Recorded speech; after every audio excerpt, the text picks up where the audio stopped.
Hey everyone, have you heard that Ruth Bader Ginsburg passed away? Hey, it's Mike LaChance. If you're new here, please subscribe to this channel. I'm going to be making new videos from now until the election and beyond. Feel free to rate this video and leave a comment. I'd be happy to read your opinion. So here's the deal. President Trump and the Republican-controlled Senate not only can, but must replace Ruth Bader Ginsburg on the Supreme Court.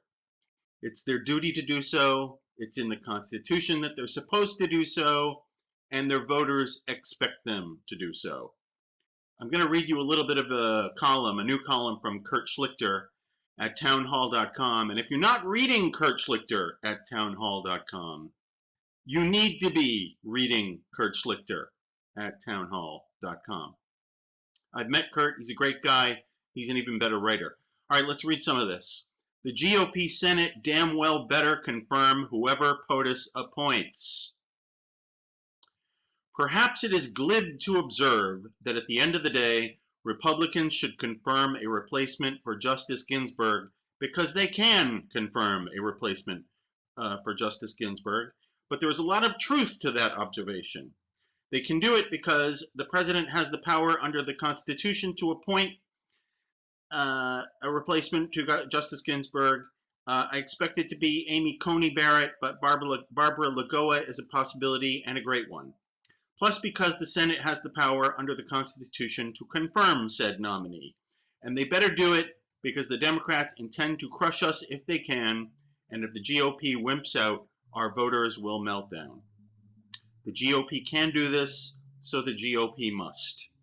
There are lots of arguments floating around, often supported by old tweets and video clips about how people said this and about how that should happen in similar situations.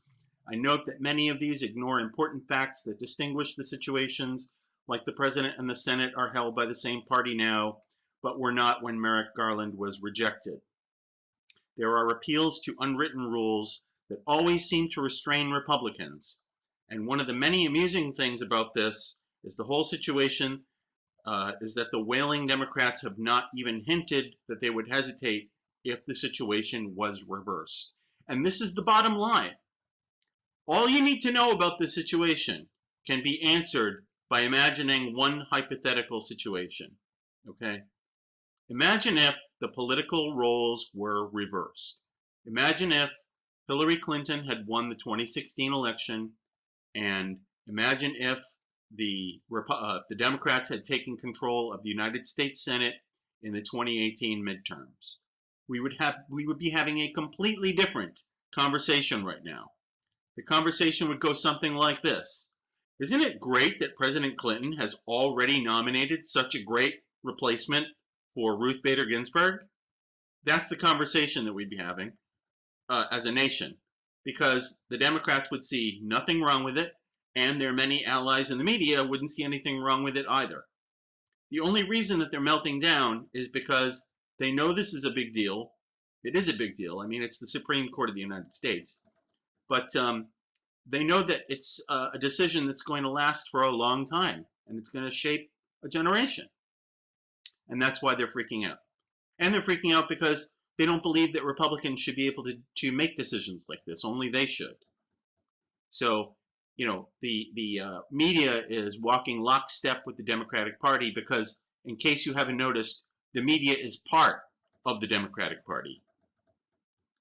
And if Democrats were in control right now, the media would have no problem with what's happening because Democrats would be doing it.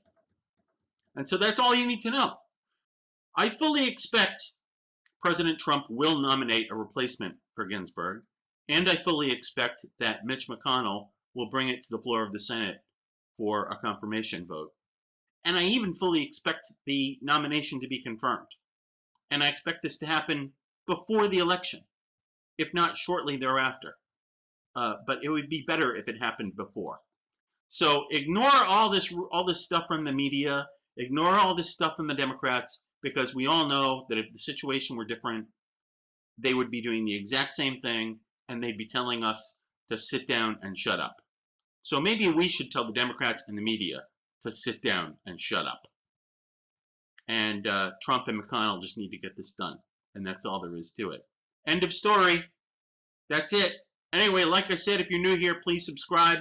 I'm going to be making new videos from now until the election and beyond. So if you like what you're hearing here, subscribe and you'll be the first to know when a new video comes out. That's all for now. Take care. I'll see you soon.